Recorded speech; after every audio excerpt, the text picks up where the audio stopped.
our discovery with our cards A, B, C, and today D, somebody tell me, what did we learn about yesterday at the very beginning? We came to the general conclusion after card A, which I'll go back and I'll show you card A in case you don't remember.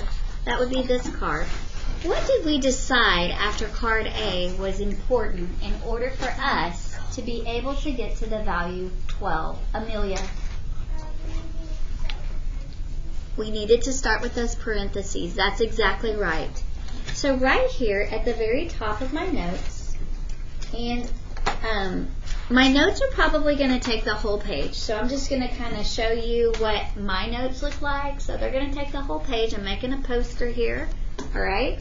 We're going to call this first thing that we write down Big G and make a pretty big G out of that. Okay. It's not Gallon Man like you did in the other grades. We're going to make that big G. And then we're going to call that our groupings.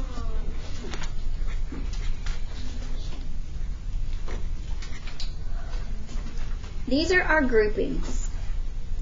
So there's two types of grouping symbols that we're going to be looking at in 5th grade. One we've encountered already, and that's our parentheses. Our parentheses looks like this.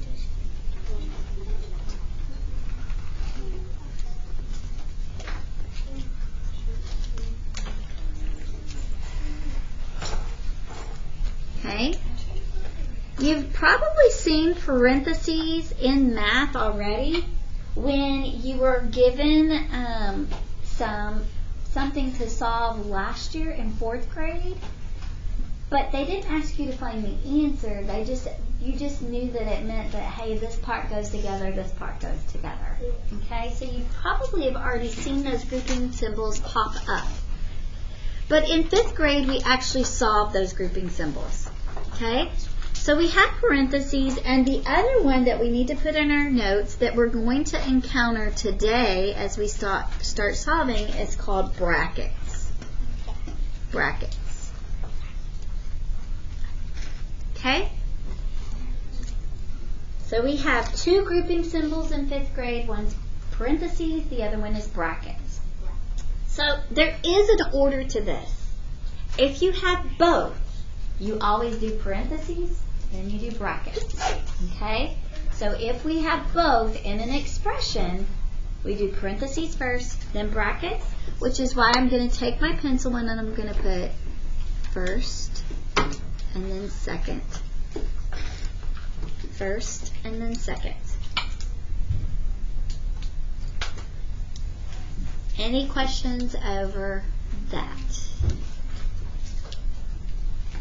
Give me thumbs up if you need just a little more time to kind of catch up before I go on to our next piece of information.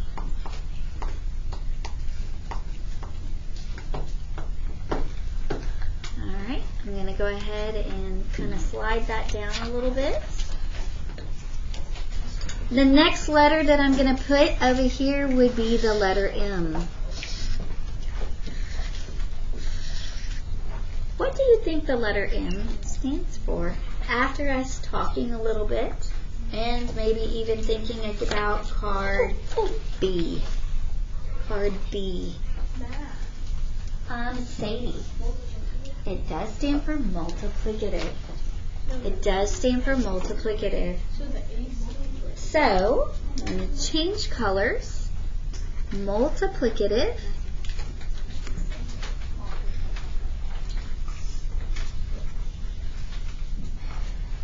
Actions.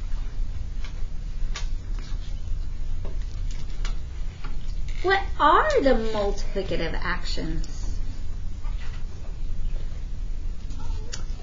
Hirosh? Multiplying and dividing. So that would be any multiplying or dividing. But sometimes we might have dividing and then multiplying. So you might be saying to yourself, well, Mrs. Barlow, how do we know which one of those actions to do first? So if you have both, then you always start at the left and move to the right. We always start at the beginning and solve left to right.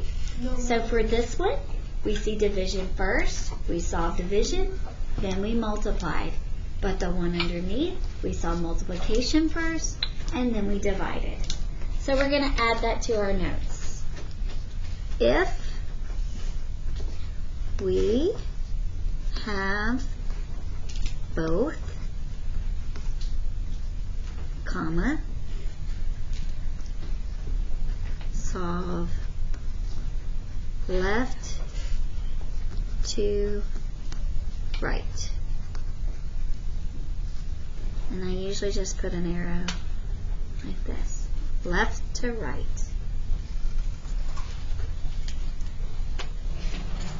And unfortunately, I think some boys and girls who see the letter M get that confused with always multiplying first, and that is not the case. So make sure you're very clear that the letter M stands for multiplicative, not multiply. Multiplicative actions would be any multiplying or dividing and multiplying.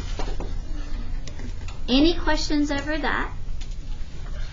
So what will be our last letter? Thinking about card C, which you told me yesterday. This is the easiest card that we did.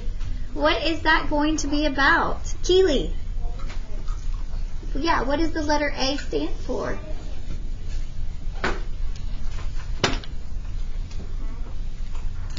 Additive. That's exactly right. So I'm going to scroll down a little bit. That way if you need to finish, you still have a little bit of time. I'm going to go ahead and write an A here. Okay.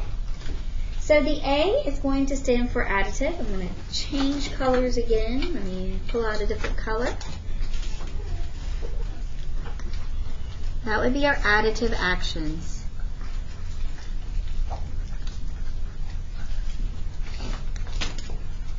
Alright, so our additive actions are any adding or subtracting actions, and sometimes subtracting and then adding.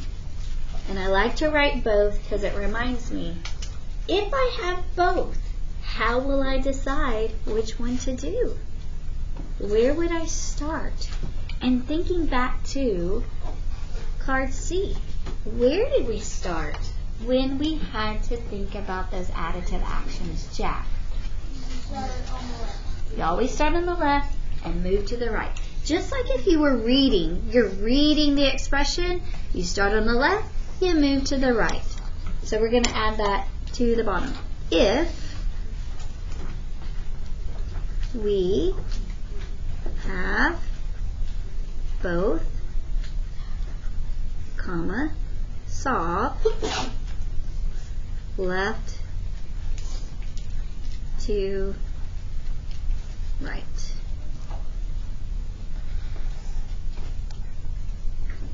Just like that.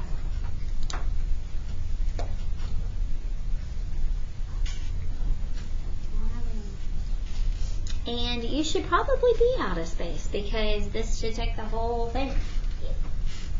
Alright, what questions can I answer for you about that?